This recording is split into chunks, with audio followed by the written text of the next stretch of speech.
Hey guys and girls, welcome to this week's episode of the No.B.S. and Birchy podcast. I'm your host, Nathan Birch. This is a show unraveling the truth to the facade of the 21st century when they're exiting the matrix and waking up to motherfucking reality. Today, we're going to talk about the 5 lessons and the 5 things to build a successful property portfolio and to avoid mistakes. There's a lot of people out there when they go to start a journey, they get excited, they think about something, but they don't end up to 5, 10, 15, 20, 30, 50, 100, 200 properties in their portfolio. And reality is that we all have 24 hours in a day. We all have very similar things that contribute to our life. But what makes the difference between a successful investor and what makes the difference between someone that isn't so successful as an investor? So I'm just going to talk about the things I've learned over the last 20 odd years investing in property. And first one getting into it is planning. Most important thing out there. I think people, it all comes around with having that strategy, right? I don't think there's any successful business in the world which is a successful business that doesn't plan, right? They don't just wake up and go, oh, okay, I suddenly became successful because my business did great, right? There's lots of people out there selling hamburgers, right? But Macca's has a system, a process in place that makes them, the number one, fast food restaurant, right? Think about it, right? Reality. Why is Macca's the most successful restaurant out there, right? Could you go and get better food than McDonald's, right? What makes them so different?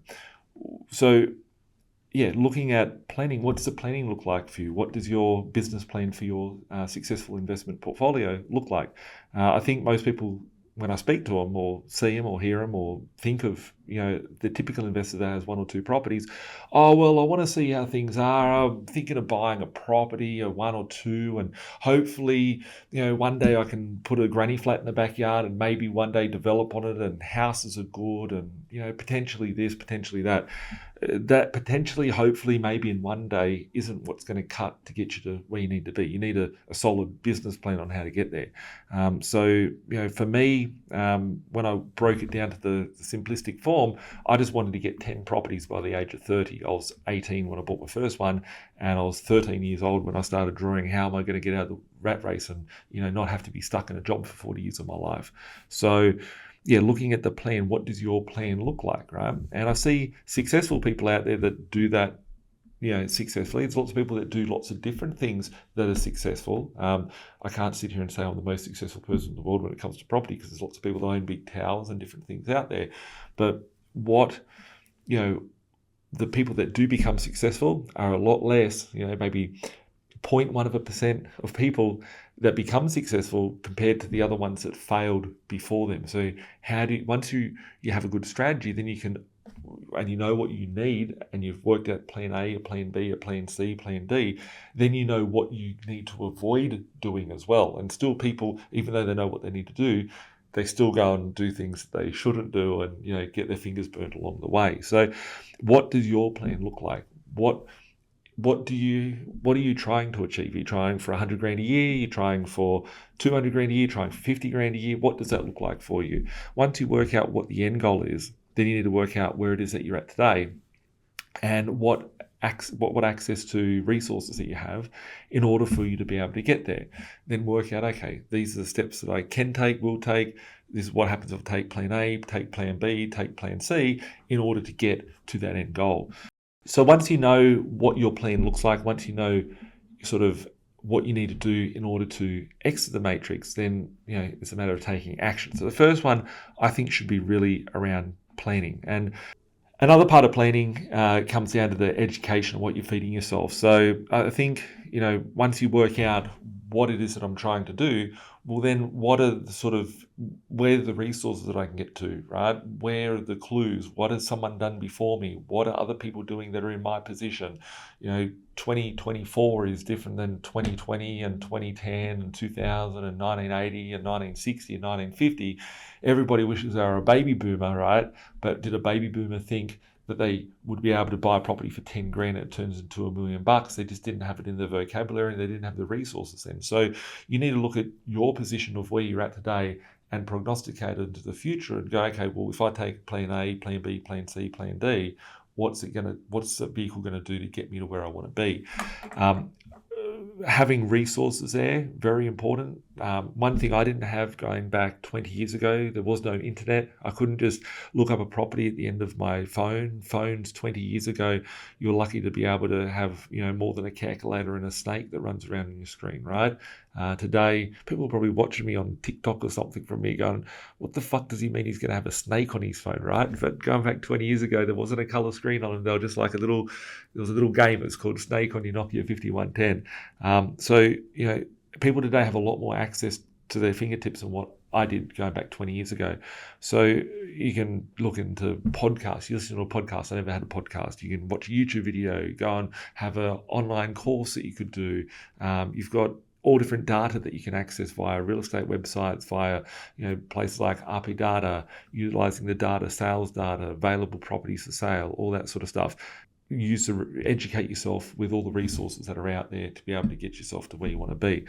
And I think the second thing that is important to be a successful property investor is having the right team around you, right?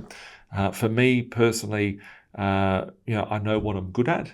After all these years, I know what I'm not so good at, and I try and outsource the things in my day-to-day life, whether it be in business, whether it be in any aspect of my life. I know what's good and what's my highest value of what I can derive from what I do as an action on a daily basis, and what are things that I can outsource which aren't worth it. So let's break it down. Like in my house, I don't want to go and clean, so I employ a cleaner, right? When I first started B.Invested over 15 years ago, I used to make all the YouTube videos back then, right? YouTube wasn't even a thing going back in 2009, right? But I was one of the first people out there, one of the first, property investment companies to jump onto YouTube and start putting these sort of videos out there. I used to make the videos, but if I make those videos today, right, I think that there's things that I could be doing different than that, right? I remember I used to go and paint my property, right? And when I go and paint the property, I remember I took 2 weeks of work off one day. I took 2 weeks of work off when I was working a job, and I was painting a property, and I had cuts on my hand, had bruises, had paint all over me. I didn't do the best job as what a painter could do, and I can paint very, very well. I've painted very, very well over the years, but it's something that I could outsource, right? So I realized that I took 2 weeks of work off, and I could have, in that same 2 weeks, saved the, $2,000 or $3,000 that I would have earned at my job and paid it to a painter, right? I wouldn't have got burnt hands, wouldn't have hurt myself, all that sort of stuff. I took the time off work to sell my time to be a painter, right? I realized at a point when I did the renovation, I pulled out $50,000 worth of equity. It was at that point that I realized my value for me, I'm not a glorified handyman, right? I want to get a trade to do the job, right? I want to know what the trades need to do, and I need to outsource that out and leverage. People look at leverage and go, I don't like debt, right? You need to leverage resources out there. One thing's leveraging debt, the other is leveraging people, and having the right people on your team is very, very important. Could I make a website for $1,000? Could I make a website for free, right? Could we build the B.Invested website? Could I build it, or could I outsource that to the people that build it? So when you look at your position, what areas of your journey do you need? Do you need a lawyer, an accountant? I was talking to someone a little bit earlier today, and they were talking about a deal that one of their friends had bought. They're buying their first home, and the lawyer screwed up and cost them the deal. So they would have lost their pest and building inspection, they would have lost their deposit, and all that because the lawyer wasn't a good lawyer. I've seen over the years where people have used a conveyancer, and the conveyancer has let them down, and the difference over $100 or $200 difference between a lawyer or a conveyancer, big difference of what that person can actually deliver for you. So when it comes down to finance, you go to one broker or one bank, and one will say you can borrow $500,000, the other one will say that you can borrow $1 million, right? One says that you can only buy one property, one says that you can buy 5 properties. So what makes them different? It becomes their knowledge base, their experience, their resources that they have, their teams, and being able to get you to that end result. So you want to make sure that everyone that's on your team, whether it be your lawyer, your accountant, your buyer's agent, your property manager, your mentor, financial advisor, financial planner, what have they done in their life, right? How many How many people do they help to get you to where you want to be? But if you don't know where you want to be and you don't have clarity upon that, if you don't know I need 15 properties to retire, how can you deliver to the people that are around you on your team to be able to set the expectation for what they need to help you achieve? So if you know you need 10 properties and your accountant, your lawyer, your financial planner, your buyer's agent hasn't helped anyone or only helped one or two people, and they've got 100 clients each and they've only got one or two people to 10 properties, well, you think that there's a 1% chance, right? What did the other person have that got them there that you don't have, right? So you want to make sure that the team you have the knowledge base, the experience to be able to get you to that end goal of where you want to be. So team is crucial. Very, very important. I think the third thing is taking the action, right? And that's where the first two really play in to solidify, your end position. So it's easy to, if you don't have clarity, it's easy to go, oh, that doesn't work. Or that you need dead set. Like when I'm taking a step in life, a decision I have to make, whatever it is, it's very calculated because I'm like, if this step that I'm going to take is going to get me closer or further away from the end goal, right? And when you have clarity, you can easily identify, and our emotions quite often get in the way, right? And I think the biggest killer for most people's journey, whether it be in business or investing or wherever, even in a relationship with their spouse, right? The biggest thing is avoiding the hard conversations that you must have at the start and then making emotional decisions without knowledge or without logic behind that. So, for me, knowing, okay, this is what I need to do today, this is what I need to spend my time on, that's going to play a fruit in getting to the next step on that journey, because really your goals should become broken down into a to-do list for you to be able to make steps to get closer to where they are. So I see so many people that say they want to do stuff, talk a big game, want to do things, but don't actually take action, right? And that's, the most wealthiest place in the world is the cemetery, because people will die with their dreams but never action them. And looking at, those actions, it's easy to go, oh, it's all too hard, or we'll leave it to next week, next month, next year, but those things never come, and time keeps ticking. The one thing we can't stop, you can stop money from happening, you can stop certain things from occurring, but you can't stop time and that clock from keep ticking on us. We're all getting older, we're all losing time, we can't go back and get that time. So taking the action in line with your goals, because if you've worked at your plan, you've worked it backwards and forwards multiple times, you've got a plan A, a plan B, a plan C, and then you've got for your plan A, you've got a plan B for that one, and for your plan B, you've got a plan C on that as well. So taking action is very, very crucial. There's so many people out there that are gun shy.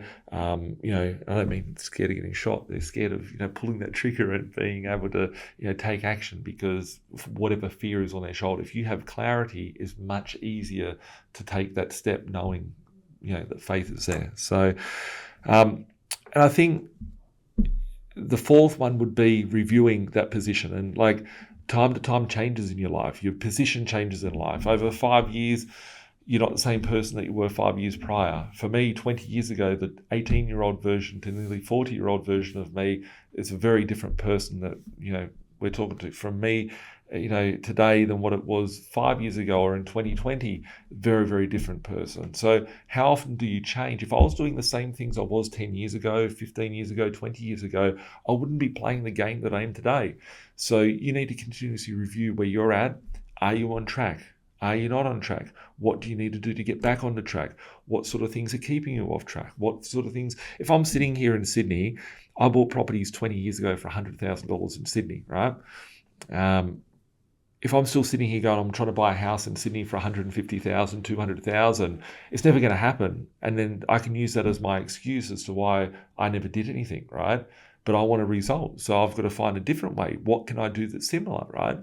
How come over the last 20 years I've been able to perform the same results year in, year out in expansion of my own personal growth and my investors' portfolios, when the opportunities that were there 20 years ago aren't there today? They're elsewhere. So you need to be able to be fluid and be able to return yourself to your goal and go, okay, how do we need to change this up? What sort of steps we need to do, etc. So, and then I think The fifth one is sort of tying that all back together, is looking at the long-term plan, right?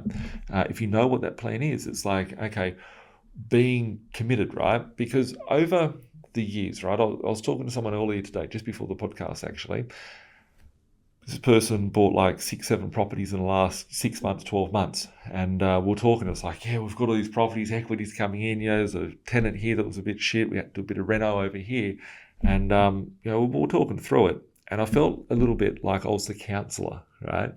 And it was all great conversation. And I let this person know, listen, you're not alone, right? I've been there before. Other people are there.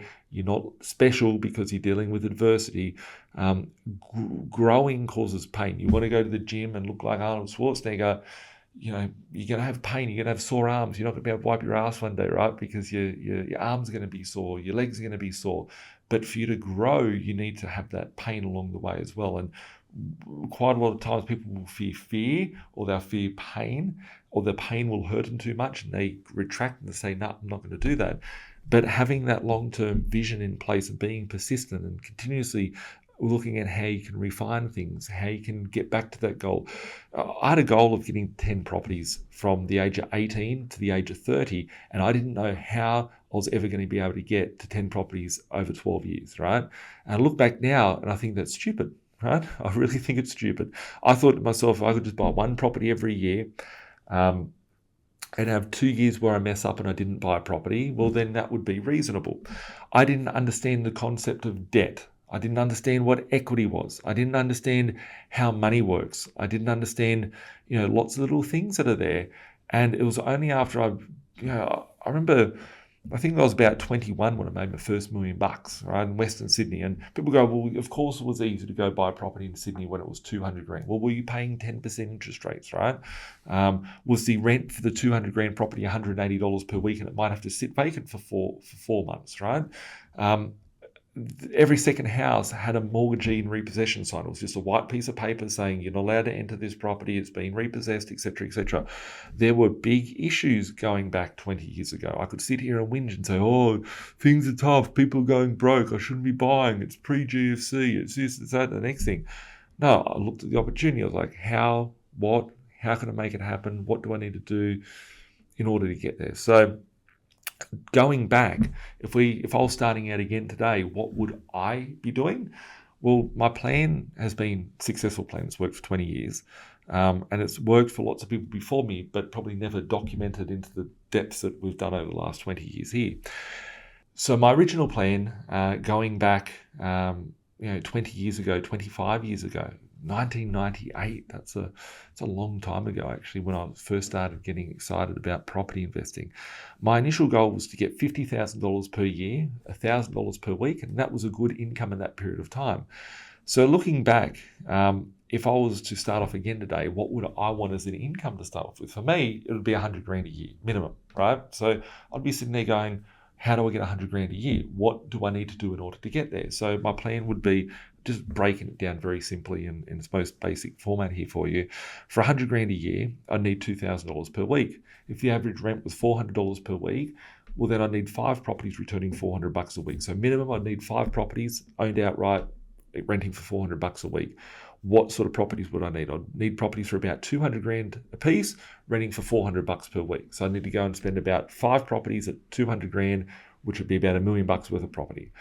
How do you save for $1 million worth of property? Well, I now know how debt works. I know now how finance works. I know how to structure that position. So I'd be like, okay, I'm going to buy a property below market value so I can pull out the equity. Why would I save money if I have to go and earn and save 50 grand as a deposit? By the time I save that 50 grand, everything else is inflated away and it's lost its value. I've had to really earn like 80 grand, get robbed from the tax department to pay tax on it. It might take me a couple of years and slow me right down. So I'd be looking at equity. So, I see people that come to us with 50 or 100 grand, maybe even no money. They've just got a bit of equity in their principal place, and then they use that equity to, build a portfolio of 5 properties. First thing is to get to 5. After I get to 5 properties, I look at how do I pay out that debt. So I can either work hard and earn money and pay down the debt. That's option 1. Build a business to pay down debt, but it all takes action of earning money to pay out debt. And when I look at debt and my understanding of debt, which I'll go to it on a separate video to this, I'm just thinking about another podcast that we're going to film on the back of this podcast, right? But I'd look at debt and think, okay, if I am paying 6% interest, 7% interest, well, inflation is at a greater rate. So why would I want to pay the debt off? I'd want to have more assets that are getting inflated away. So for me personally, I'd think, okay, maybe I could get 10 properties at 200 grand a piece. And if they double from 200 grand to 400 grand, I could sell off 5 of them and pay out the other 5, which would be cool. But then, then you lose the asset. You don't have the asset anymore. If you've got 10 properties and you just push the rent up $100 a week, $200 a week and making positive cash flow, that's where the money's at. So, I'd do the same thing as what I've done over the last 20 years. I'd just be much more wiser. And I think if you took everything off me, dumped me in the desert and I had to do it all over again, I'd be able to get there within a year rather than it taking me 5 years to get there in the initial phase of my portfolio. So, looking at how you review your portfolio, look at, how to restructure your portfolio, looking at where your life is at today, look at in turn of where it was 5 years ago, where it's going to be 5 or 10 years into the future. You need to assess these things, review these things, and constantly be able to tweak them. And I think a lot of people add emotion into all these positions that I've talked about. But if you can remove the emotion, and the emotion is either an ego emotion of too good or too easy, or an emotion of being too scared and too fearful, both of them will get you killed equally. And it doesn't take a great IQ to do things. I think it's important to have a great EQ by having your emotions in check. Because if you have your emotions in check and you're making steps based on logic, you're going to get far further, far quicker, far easier. And that's just feedback from speaking to tens of thousands of people over the last 20 years that are investors trying to achieve the same things that most of us are wanting to do or doing currently in the market. So, based on that, I think that's a bit of a wrap for the day. There's my 5 ideas and lessons, I guess, that I've learned as an investor, and 5 things that you guys should focus on if you want to be successful as a property investor on your journey. So if you need help on any areas of that, whether it be getting the right team around you, I've got a finance team, I've got a legal team, I've got an accountancy team, I've got one of the first buyer's agencies in the country. Going back 20 years ago, there was no such thing as a buyer's agent out there. Today, buyer's agents are very well known. We've helped out tens of thousands of successful property transactions. So if you need a buyer's agent, that's what I do for my investors, is help them build the portfolio on that front. We've got property management nationally, so we manage properties in everyone's neighbourhood. So if you need help on your journey, if you're stuck, if you need help with planning or strategy or overcoming what do I do next? I've got to 3, I can't get to 10. I don't know what I need to do. Reach out to my team. You can hit us up 1300-367-925, admin@binvested.com.au, and just keep watching these videos. If you like these videos, smash up the like and make sure to subscribe. Apple Play, Google Play, Spotify, and YouTube. We'll see you next Thursday. Have a great day. Like Bilal said, man, we stuck in the matrix. This my advice, don't care if you take it. The dollar back to die, soon to be hyperinflated.